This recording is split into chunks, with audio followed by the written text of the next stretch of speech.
it's Lee from ColouringQueen.net, and I want to show you a book that is Korean. I've had it for a number of years now. You might have seen it on a Korean colouring book haul or a collection video, and I've never reviewed it, and the reason for that is quite simple.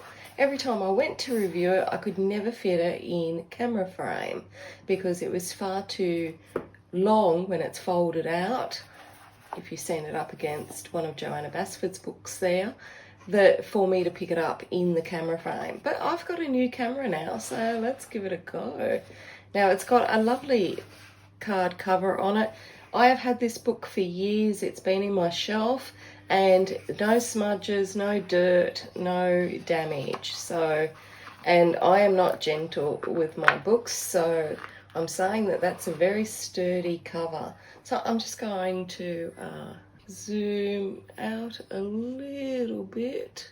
No, I can't just get it right in frame. Okay, so that's pretty well the best that I can do to get both sides in. So at the beginning of the book, we've got colour.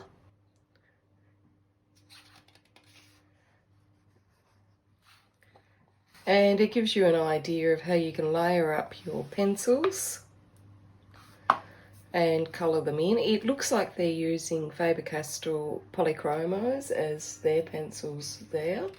The 36 set by the looks of it. I'm not going to count them. And they show how by layering and doing bits and pieces that you can achieve this final result. Now, you don't have to go off what they say. You can do whatever you want.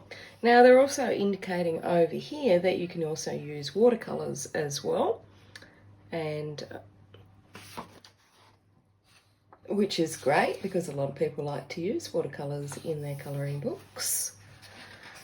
Here we have the thumbnail illustrations. And now we switch paper to a very thick cardstock.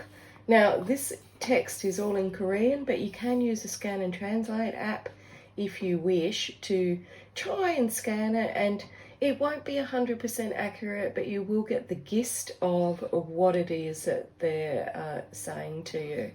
So now on single-sided paper, it's a different paper. It's a medium to heavy quality paper. It's an off-white and quite smooth, little tiny faint texture, but really more of a faint texture. Now on this side of the paper, there is a small drawing and space to write a bit of text. I'm not sure what that's all about, to be honest, but the main picture is on the right hand side. So you can take that out. The pages aren't perforated, but if you're working in the book, maybe pop a piece of paper in between and colour away. Now, it appears that you can use watercolours. I would just make sure that you've got something in between the paper. And I haven't tested it out, so I can't give you any ideas on that one.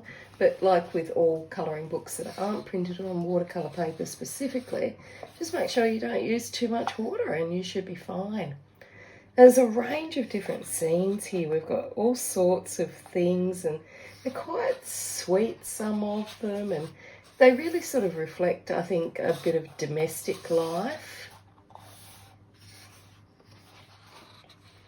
Travelling around the world, one would presume.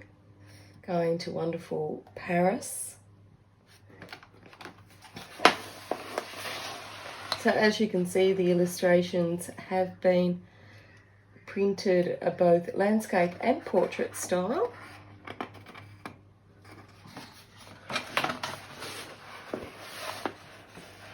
And I'm so glad that I'm finally able to show this book. And I've got a few more that are like this. They've always been too big for me to actually get in frame, and I've had massive fails that I've never uploaded. So we've got a lovely little market scene here. Washing the fruit. So different types of scenes. Now the liner is a dull black and it's a nice medium width line, so it makes it really easy to see.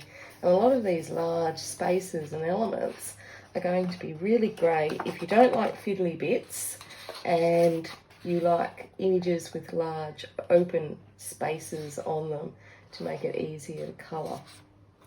So good range of illustrations here, and because of that large size it's going to be really useful for people of all skill levels. So you can do as much or as little as you want. So I think it's a very cute little book. I wish I understood more of what the book was about. One day when I have time, I think I'll have to go through and scan a lot of my books and try and get the gist of what it's all about. But usually I'm quite satisfied to not worry. It's just that on some of these ones where the image on the facing page is so different from that image, it makes me wonder what it was all about. Or is it the previous page? Do you know, I think the simple answer is the thumbnail is just the previous page. Why didn't I work that out before? Oh, I'm a goose.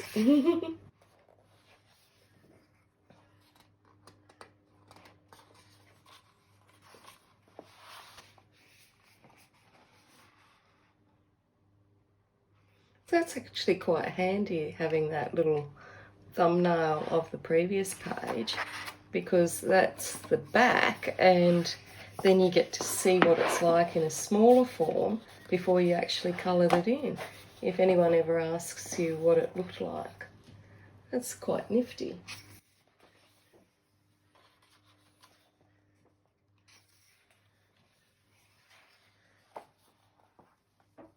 Now, it's not folding down that well, and it does need a bit of a good spine cracking to make it fold down well. I'm sure it will.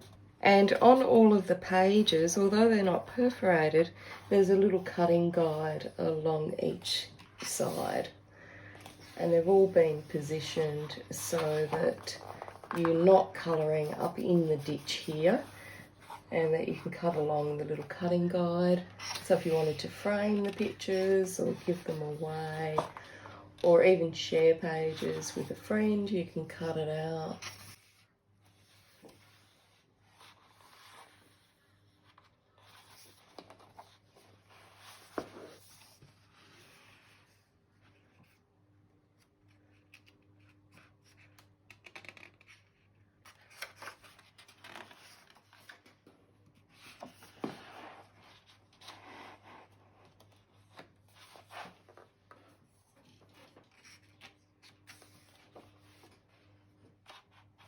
I like the scenes with the little kids in them. I think they're cute. Oh, and the old-fashioned hair dryers at the hairdressers.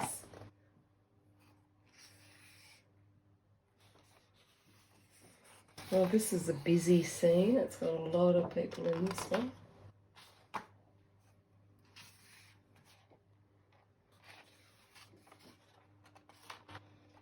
And now we're at the end. These are just a few more books by the same publisher.